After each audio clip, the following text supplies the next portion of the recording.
दिगंबरा दिगंबरा श्रीपाद वल्लभ दिगंबरा हे शब्द कानावर पडले की त्रिमूर्ती डोळ्यासमोर उभी राहते।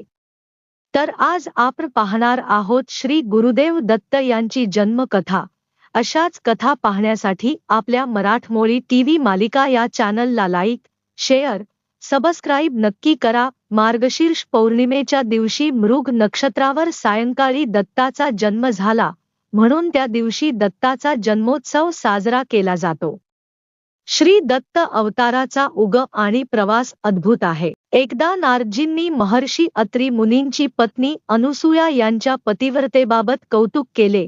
त्यावेळी देवी सती, देवी लक्ष्मी आणि देवी सरस्वती देखील तेथे उपस्थित होत्या। नारदजी गेल्यानंतर तिन्ही देवींनी ऋषी अत्र्यांची पत्नी अनुसूया देवी हिचा धर्मभंग करण्याविषयी चर्चा सुरू केली। देवतांनी त्यांचे पती ब्रह्मा, विष्णू आणि शंकर यांना अनुसूयाच्या धर्माची परीक्षा घेण्यास सांगितले। ऋषी अत्रिमुनीची पत्नी अनुसूया ही अत्यंत पतिव्रता व साध्वी स्त्री होती। ती आश्रमात पतीच्या सान्निध्यात राहून पतीची उत्तम प्रकारे सेवा करीत असे। तसेच आश्रमात येणाऱ्या प्रत्येक अतिथीचे मोठ्या प्रेमाने व आदराने स्वागत करी। वेळोवेळी आलेला पाहुणा अनुसूयेच्या आश्रमांतून कधी उपाशी पोटी गेला नाही किंवा खाली हाताने गेला नाही। तिचा हा आचार पाहून प्रत्यक्ष सूर्यदेव सुद्धा तिच्यापुढे शीतल होई, पवन तिच्यापुढे नम्र होई, एवढा तिच्या पतिव्रतेचा प्रभाव होता। पतीबद्दल तिच्या ठायी असलेली अनन्य भक्ती व लोकांबद्दल असलेला आत्यंतिक आदर यामुळे तिचे नाव साध्वी व पतिव्रता स्त्री म्हणून सर्वतोमुखी झाले। ही वार्ता अर्थात नारदमुनीच्या सुद्धा कानावर पडली। त्यांनी ही वार्ता वैकुंठाला जाऊन ब्रह्मा, विष्णू, महेश यांच्या पत्नी सावित्री, लक्ष्मी, पार्वती यांना सांगितली। तेव्हा साहजिकच त्यांना या अनुसूयेबद्दल मत्सर वाटू लागला। ही अनुसूया यहकिंचित मानव व आपण देवी। तेव्हा या अनुसूयेचे वर्चस्व आपणावर उपयोगी नाही।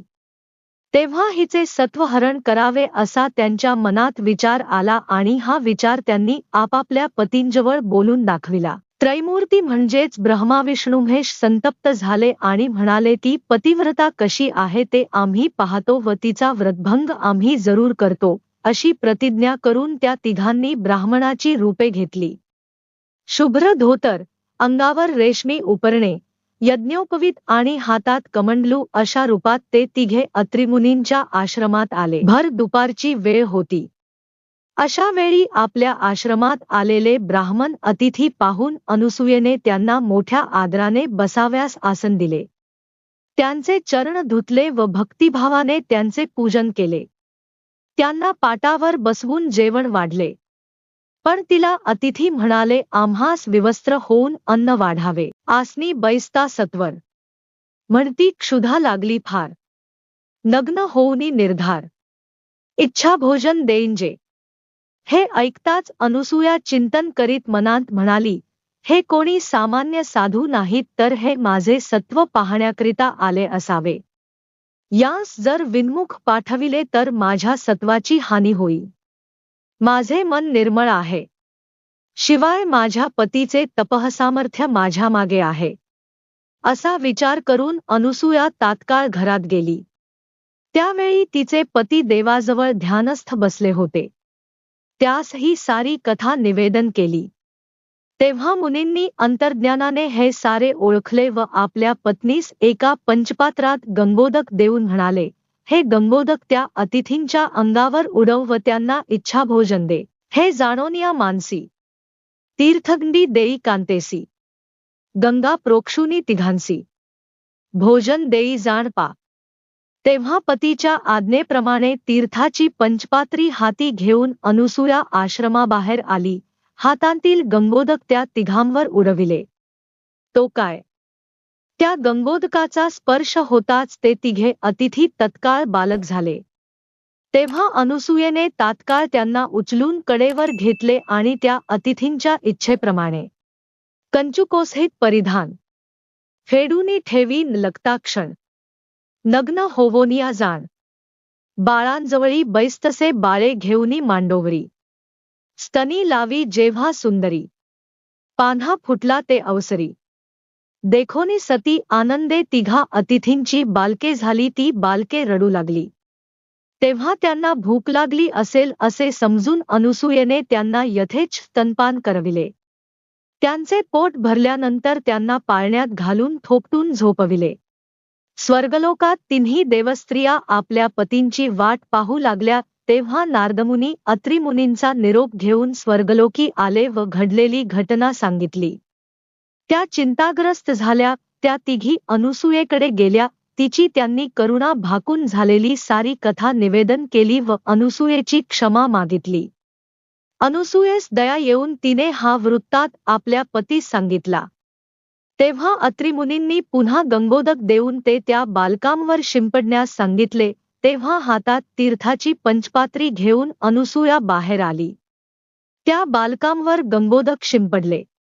तेव्हा ती बालके पूर्ववत देवस्वरूप झाली. ब्रह्मा विष्णू महेश इतक्यात मुनी बाहेर आले.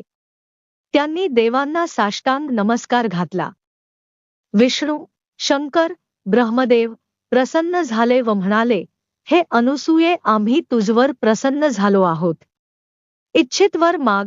तेव्हा अनसुयेने तिघे बालक, ब्रह्मा विष्णू महेश, माझ्या घरी 3 मूर्ती एकरूप होऊन पुत्राप्रमाणे राहू देत असा वर मागितला.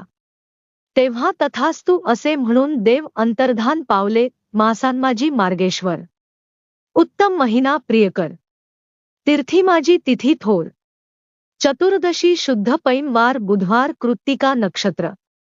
ते दिनी ब्रह्मा विष्णू त्रिनेत्र, तिघे मिळवणी एकत्र. शुद्ध सत्व निवडिले त्रैमूर्तींचे सत्व मिळून. मूर्ती केली असे निर्माण, ठेविते झाले नांभिघान. दत्तात्रेय अवधूत. अशा थेने मार्गशीर्ष शुक्ल चतुर्दशीच्या दिवशी दत्तात्रेयाचा जन्म झाला. 3 शिरे, 6 हात आणि तेजस्वी अंगकांतीचे ते बालक पाहून सती अनसुयेला अत्यानंद झाला.